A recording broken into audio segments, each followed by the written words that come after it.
Okay, so let's talk our way through problem 10.5 section 10.5 number 1. So I have y prime is this little matrix 3, 4, negative 1, 7 times the vector y. And anytime I have this kind of system of differential equations, my first approach is to find the eigenpairs for the matrix A, the coefficient matrix in this case, right? So in order to find the eigenpairs, the first thing I need to do is find the eigenvalues. So I'm going to take the determinant of lambda I minus my matrix 3, 4, negative 1, 7, and set that equal to 0. And so that's going to give me that I need the determinant of lambda minus 3, minus 4, 1, and lambda minus 7. Set equal to 0, and that's going to give me lambda minus 3 times lambda minus 7, plus 4 equals 0, which is going to give me lambda squared minus 3 lambda minus 7 lambda plus 21 plus 4 equals 0, which is, oops, that's not a very good lambda, Joe. Which is lambda squared minus 10 lambda plus 25 is equal to 0, which I might notice is a perfect square trinomial, which gives me that I have lambda minus 5 squared equals 0, which tells me that lambda is 5 and also lambda is 5. Okay, now this is the case where I might be concerned, because normally what I need is to find the eigenpairs. And in this case, I have only one eigenvalue. So I might hope that I can come up with two distinct eigenvectors for this thing. So I need to find an eigenvector, right? Hopefully two. So I'm going to look at the matrix that I calculated. So that'd be 5 times the identity matrix minus 3, 4, negative 1, 7. And I'm going to try to figure out what vector that takes to the 0 vector. And so in my case, that's the, oops, that needed a matrix thing.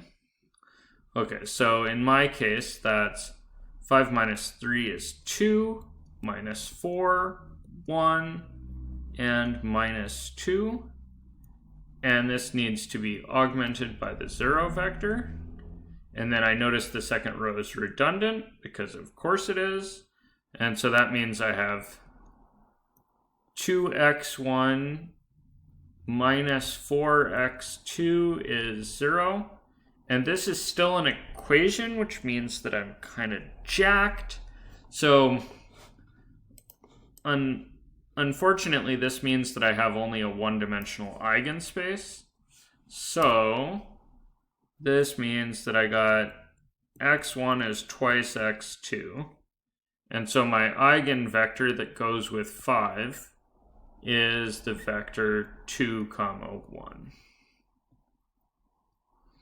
Okay, now that's unfortunate, because normally I would at this point be saying something like y is, and in this case I guess I just have y1, which is the vector that I just found, 2, 1, and then e to the 5t.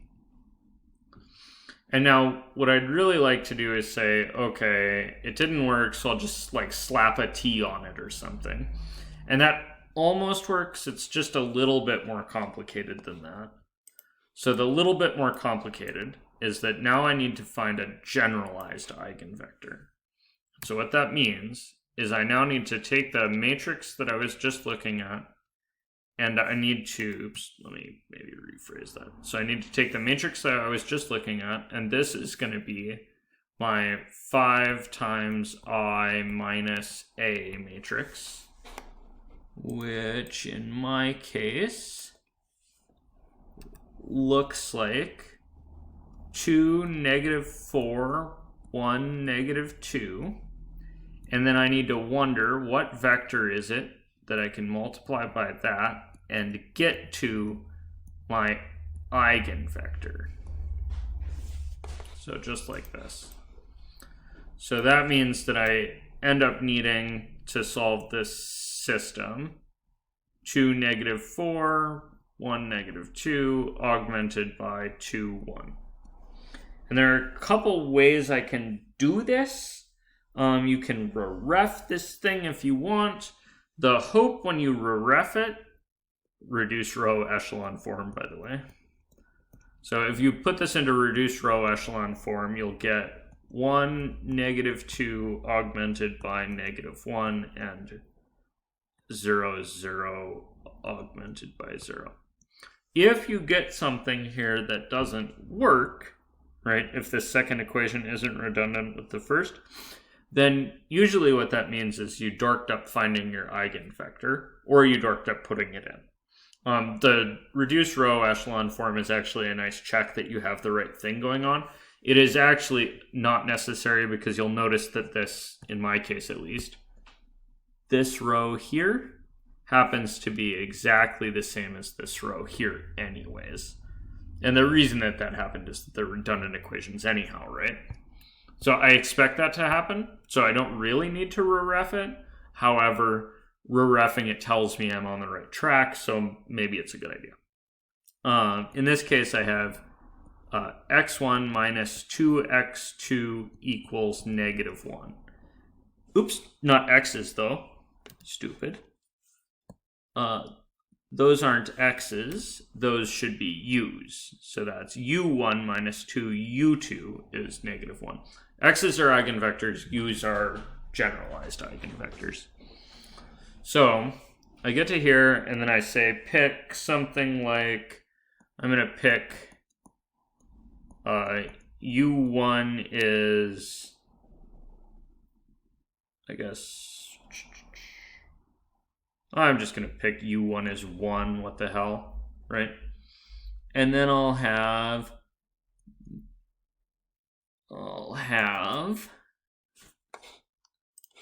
I have lots of room. I don't know why I'm trying to cram this in the margin. So if I pick u1 as 1, then I have 1 minus 2u2. Actually, why did I pick 1? Let me make a better, easier choice. Let me pick u2 as 0, like a sane person would. So if u2 is 0, then this middle piece is 0, and then u1 is obviously -1. It doesn't really matter what you pick here. I just want this to agree with the kind of answer key in the book. So I made this choice, and then what that means is that I found my generalized eigenvector, which is -1, 0. So this is referred to in the book as u. And then my solution is of the form y is, and then I do my usual thing with my first vector. So I have c1, and then I think my first eigenvector was 2, 1. So I have 2, 1, e to the 5t. And then to this I add c2.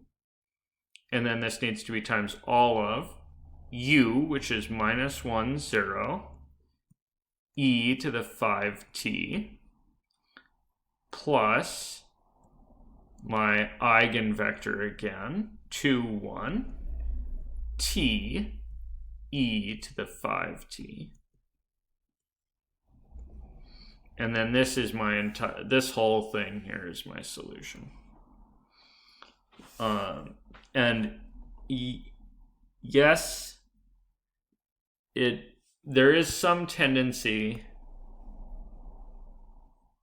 to try to put a 5 in here, and that kind of jacks up the form as compared to the book and makes your constants all weird. So don't do that. It'll make everything more confusing. In general, the form here is c1 x e to the lambda t plus c2 times u e to the lambda t plus x t e to the lambda t. So that's the general form of y's, and that holds when there's a single repeated eigenvalue that has, it's called degeneracy, but or deficiency rather. And that's just basically that you can't find enough eigenvectors to go with this thing. If I went back up here and I look at this guy, so it is somewhat possible, like I'm looking right here. This guy is one equation and two unknowns, right? And so that says that there's one free variable. That's a one-dimensional eigenspace. If there had been two free variables here, then I would have a two-dimensional eigenspace, and then I could just make a choice of two linearly independent vectors there, and then I would get two eigenpairs with the same eigenvalue, and that would be fine. That would work out. But in this case where there's one eigenvalue and one repeated eigenvalue, right, and only one eigenvector, then I can't come up with two eigenpairs that are different, and so I'm kind of screwed. If you find yourself in this situation, then you do this generalized eigenvector thing, and it's a bit of a pain in the butt, but it works out pretty reasonably. As long as all the eigenvectors are real, all this stuff works out. If the eigenvectors aren't real, then things get more complicated. But we'll have to cover that later, or possibly not at all in this course. It is a bit more complex. Complex. All right, cool. Hope it helps. How do you pause?